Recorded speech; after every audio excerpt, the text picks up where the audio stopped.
à la maison dans mon petit bureau pour l'opération confinement suite, point média de ce jeudi 9 avril enregistré, je vous le rappelle, dans l'après-midi. Je vous emmène tout de suite en Italie et au Portugal, vous allez comprendre. Regardez le lieu d'exil de toute la famille Cristiano Ronaldo, la petite maison avec la rampe de parking pour se maintenir en forme avec madame parce que le cannibale Cristiano Ronaldo veut absolument remporter l'un des titres majeurs avec la Juventus de Turin engagée encore en Serie A,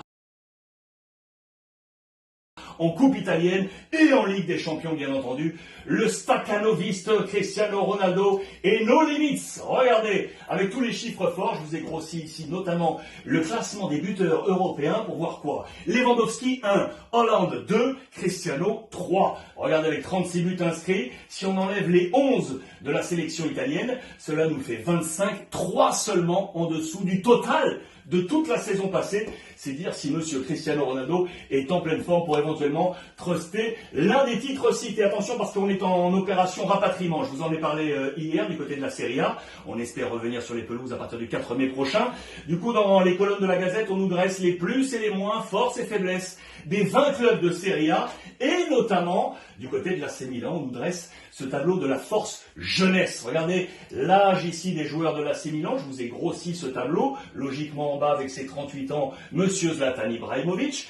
Et en haut, les plus jeunes, donc, en rouge, les totems, les points forts aujourd'hui de Milan, ceux qui tiennent l'AC Milan, Romagnoli, Hernandez, Bennacer et Leao, vous voyez qui sont en haut, 20 ans, 22 ans, 22 ans, 25 ans, c'est la force de cet AC Milan, cette jeunesse. On file en Espagne, je vous en ai parlé hier, la purge lancée par le président du Barça, Bartomeu, le coup d'état interne du président qui en a marre. Il en a assez de l'année qu'il vient de vivre, une année horrible, le dit-il, et il s'est senti trahi par les membres, par certains membres de son directoire. Je vous explique, regardez, l'année en plusieurs temps. Temps 1, le 13 janvier dernier, l'entraîneur Valverde a été démis de ses fonctions, remplacé par Quique Sétienne. Temps 2, l'échange à distance difficile entre la direction sportive d'Eric Abidal et le groupe sportif mené par Lionel Messi pour des déclarations dans les différentes voies de presse. Temps 3, le Barça Gate. Celui-là, il a fait mal. Le 17 février dernier,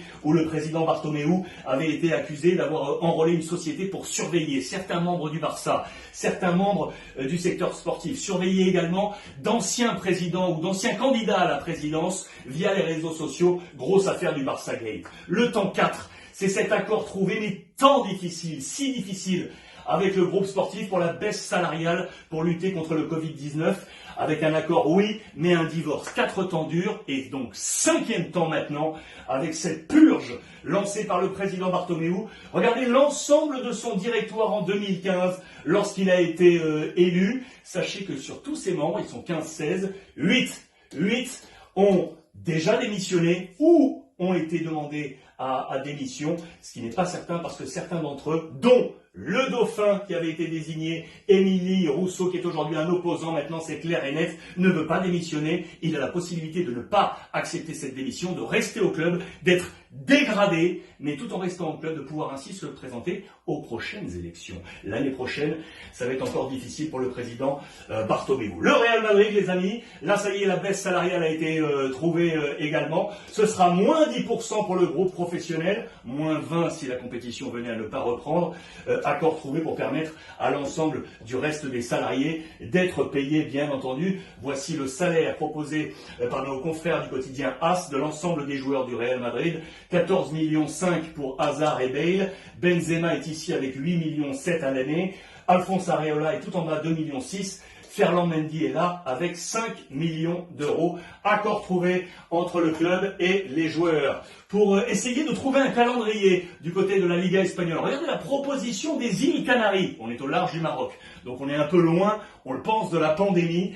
Les Canaries ont proposé à la fédération et à la Ligue et au syndicat des joueurs en Espagne d'accueillir tout le monde parce qu'on a la capacité hôtelière, vous vous en doutez avec le lieu de villégiature estivale que sont les Canaries, plus de 15 millions de visiteurs la saison passée, donc les hôtels sont là et les infrastructures sportives également, mais vraisemblablement cette proposition ne devrait pas être acceptée. L'Angleterre, je vous en parlais hier, avec monsieur José Mourinho. Je me suis trompé. J'ai été borderline. Je vous rappelle les faits. Il avait été pris en flagrant délit avec 2-3 de ses joueurs dans un parc au nord de Londres, en train de s'échauffer, en train de réaliser une séance d'entraînement avec 2-3 de ses joueurs, avec Ndombele, Davinson Sanchez ou encore Ryan Sessegnon. Regardez, les distances de sécurité sanitaire, elles n'avaient pas été respectées. Le club de Tottenham avait rappelé à l'ordre José Mourinho, qui donc s'est platement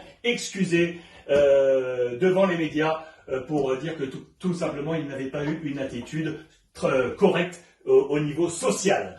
La Belgique, maintenant avec un nouvel incendie, avec une très triste nouvelle pour le Standard de Liège qui n'a pas reçu la licence, l'agrément pour être en première division l'année prochaine. C'est très très dur les amis parce que on appelle ça la matricule 16 en Belgique. Et attention, le Standard n'a pas été recalé en deuxième division, il a été recalé en D1 amateur. D1 amateur. Cela signifie qu'ils n'ont ni la licence pro, ni la licence européenne, ni même une licence de D1 amateur. D'accord ? C'est encore en dessous pour le Standard de Liège qui va pouvoir faire appel dans le viseur de la commission de ces agréments, un retard de versement pour différentes primes à la signature et une affaire de vente du stade du Standard de Liège. C'est une très très grosse affaire. Il y a d'autres clubs également visés dans les sections inférieures.